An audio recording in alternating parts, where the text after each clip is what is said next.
अरे अनुज जी, ये आप क्या उठा कर ले आए?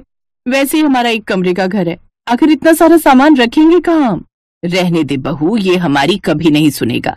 ना जाने फालतू की चीज उठा कर ले आता है। ये नहीं कि पहले घर बनवा लूं, घर का प्लास्टर झड़ रहा है, अब तो घर भी सड़क से नीचे आ गया है, लेकिन नहीं, इसे तो बस इन सब बेकार की चीजों में ही खर्च करना है। माँ, ये कोई फालतू की चीज नहीं है, बल्कि बहुत ही काम की चीज है। और ना ही मैंने इस पर कोई फालतू के पैसे खर्च किए, बल्कि मेरे मालिक ने मुफ्त में दी है। वो तो इसे फेंक रहे थे, लेकिन मैंने सोचा कि इसमें थोड़ा काम करवाकर इसको ठीक करवा लूंगा। और आखिर करोगे क्या इस मशीन का? तुम जानती हो, इस मशीन से पिज्जा बनता है, जो मैं अपनी कंपनी में बनाता हूँ। और मैं सोच रहा हूँ कि कुछ एक दुकान खोलकर खुद का पिज्जा बनाने का काम खोलूंगा। यहाँ के लोगों को तो पता भी नहीं है कि पिज्जा क्या होता है। वो बेचारे जब ये वेज पिज्जा खाएंगे ना, तब उन्हें पता चलेगा कि क्या होता है ये वेज पिज्जा।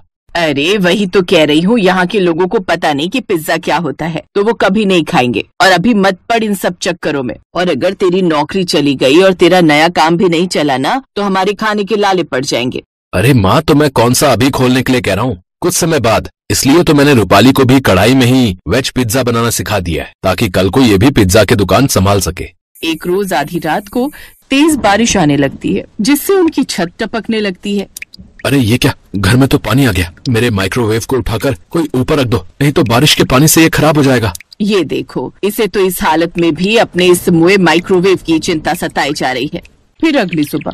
रूपाली, बारिश थम गई है, मैं काम पर जाने से पहले बाजार से बड़ी सी पन्नी ले आता हूँ, उसे छत पर डाल दूंगा, जिससे पानी अंदर नहीं आएगा। जी आप रहने दीजिए ना, वो क्या है ना, मेरा मन आज सुबह से बहुत बेचैन हो रहा है। आज आप काम पर से भी छुट्टी ले लीजिए और फिर पिन्नी लेने भी कल चले जाना। अरे कुछ नहीं होगा रूपाली, मैं बस यूं गया और यूं आया।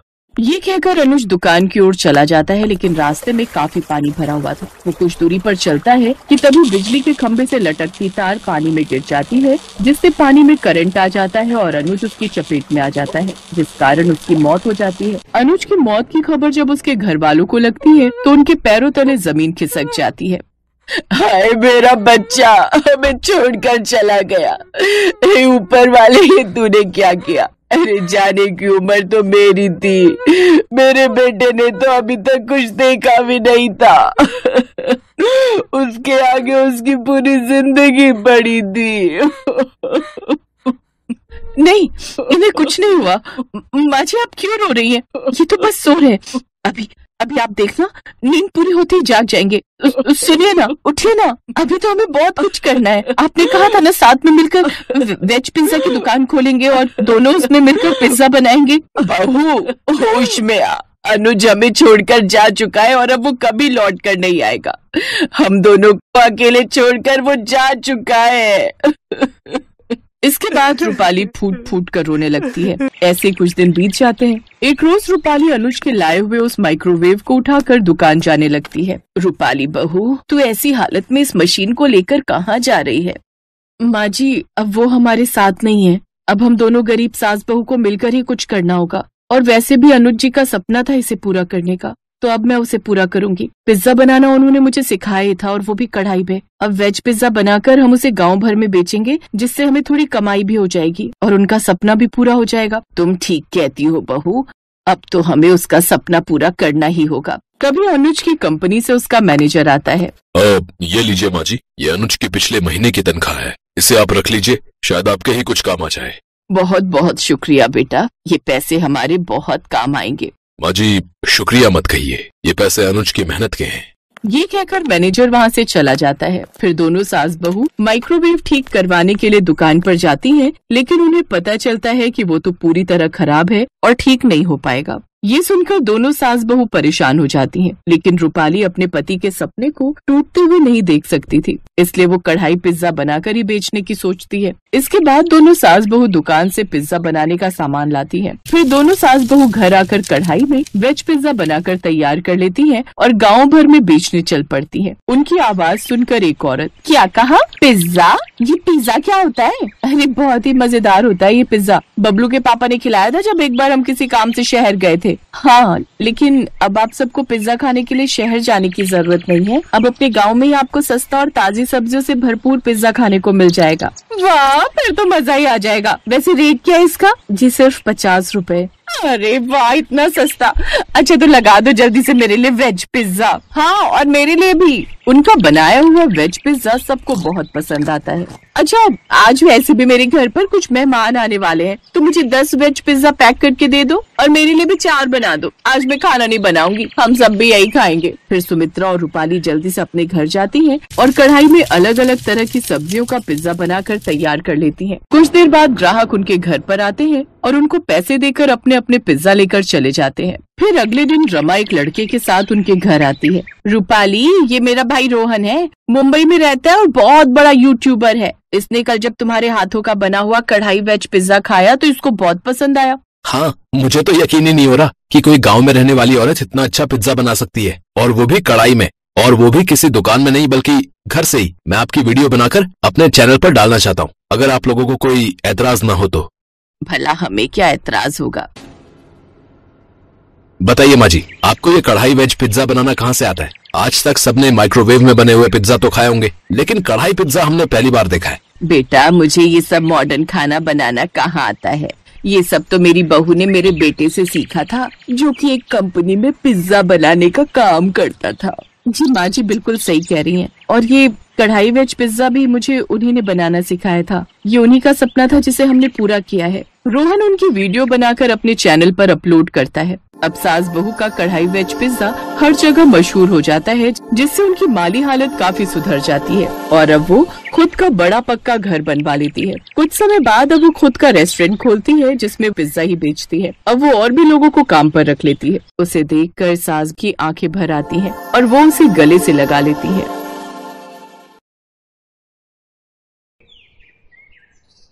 पूर्णिमा एक छोटे से गांव में रहने वाली साधारण सी लड़की, जो अब मुंबई जैसे बड़े शहर की एक मॉडर्न फैमिली में शादी होकर आ तो गई, पर उनके व्यवहार को अभी जानते हुए उसे एक ही दिन बीता था।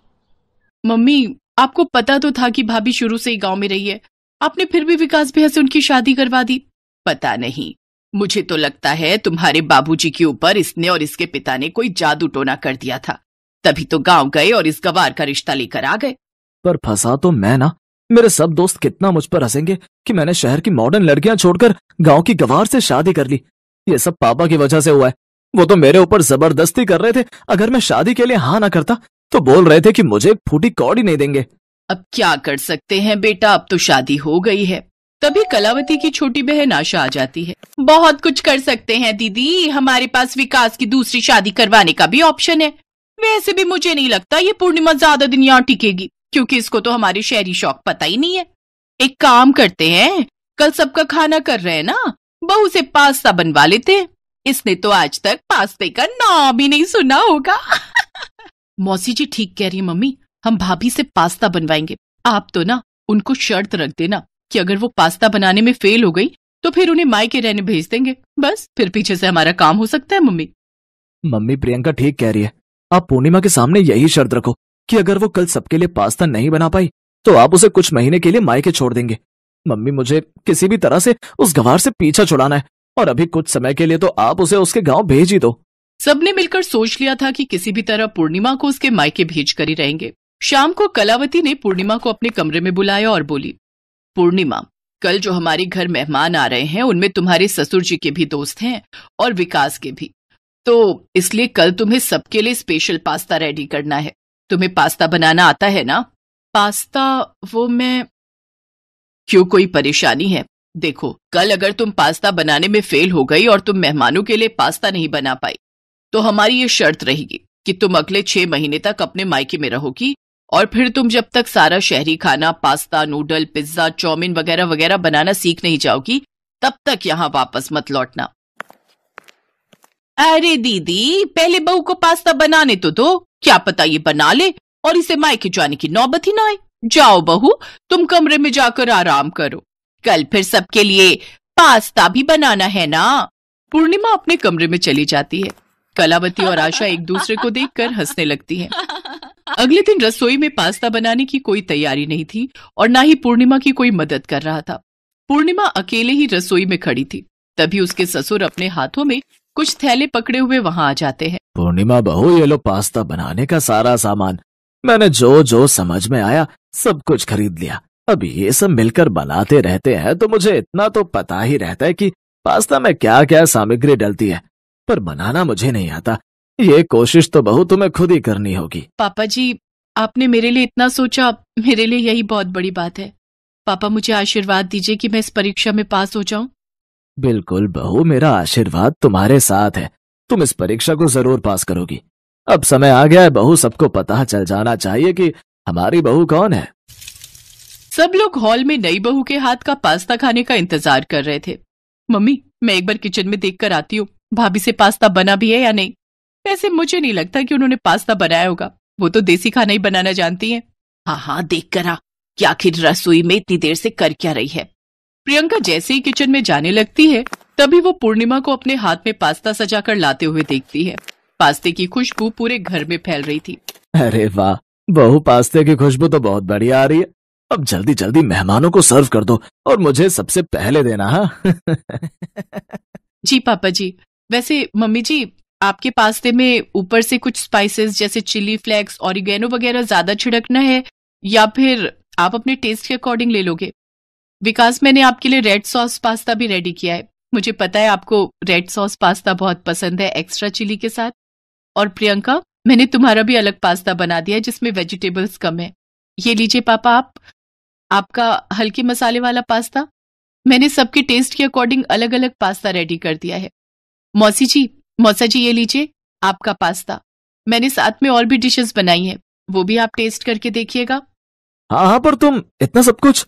पूर्णिमा पास्ता बनाना जानती है और वो भी इतनी तरह के, ये बात कुछ समझ नहीं आ रही। तुम ठीक कह रही हो दीदी, अभी तक ये माजरा मुझे भी समझ में नहीं आ रहा। ये तो गांव की लड़की है, इसे इतना बढ़िया पास्ता बनाने कैसे आ सकता है?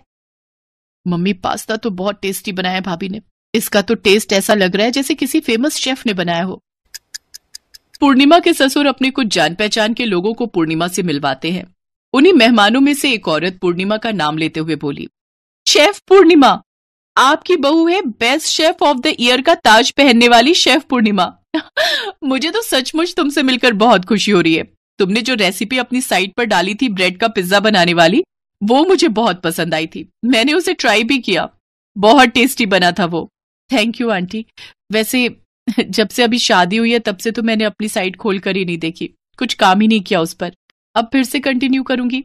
और थैंक यू, आप सबके प्यार से मुझे इतनी प्रेरणा मिलती है कि मैं आगे और भी नई नई रेसिपीज डालती रहूंगी।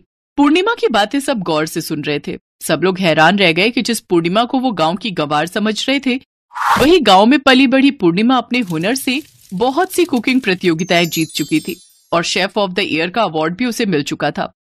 सब लोगों के जाने के बाद पूर्णिमा अपने बारे में बताती है, पापा जी ने ही मुझे मना किया था कि मैं आप सबको अपनी सच्चाई ना बताऊं। आप सबने मुझे प्यार दिया ही नहीं। आप सबने सोचा ये तो गांव की लड़की है, इसे कुछ नहीं आता होगा। पर ऐसा नहीं है मम्मी जी, गांव की लड़कियां भी बहुत पढ़ी लिखी हो सकती हैं, अच्छे मुकाम पर पहुंच सकती हैं। मुझे बस आप सबकी सोच को बदलना था। शायद आप सबकी सोच अब बदल चुकी होगी, पर मुझे सचमुच इन कुछ दिनों में बहुत दुख हुआ। किसी ने भी मुझसे प्यार का एक शब्द तक नहीं बोला। सब मुझसे नफरत ही करते रहे, मुझे इस घर से निकालने की कोशिश करते रहे। मैं अपना घर छोड़कर यहाँ आई आप सबका प्यार पाने के लिए, अपनी पूरी जिंदगी यहाँ बिताने के लिए। पर आप सब तो मुझे यहाँ से निकालने के लिए प्लान कर रहे थे, मैं सब जानती हूँ। अचानक बोलते बोलते पूर्णिमा बहुत तेज रो पड़ी। उसके साथ साथ कलावती, प्रियंका, आशा सब रो पड़ी। विकास को भी अपनी गलती पर बहुत पछतावा था।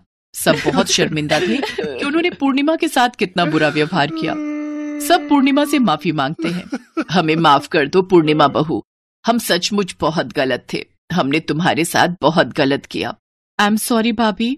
रो मत बहू, हम सचमुच अपनी गलती पर बहुत शर्मिंदा हैं। मैंने भी गलत किया, मुझे माफ कर दो पूर्णिमा। I am so sorry. सबको अपनी गलती का एहसास था। इसके लिए पूर्णिमा सबको माफ करके अपने जीवन की नई शुरुआत करती है। Best buddies. Hello friends, Thanks for watching this video. अगर आपको ये वीडियो पसंद आया है तो प्लीज लाइक, सब्सक्राइब, कमेंट्स करें इस वीडियो पर और हाँ, शेयर करना भी ना भूलें। और भी मजेदार वीडियो देखने के लिए नीचे दिए गए बेल आइकॉन को दबाएं। देखते रहिए बेस्ट बडीज।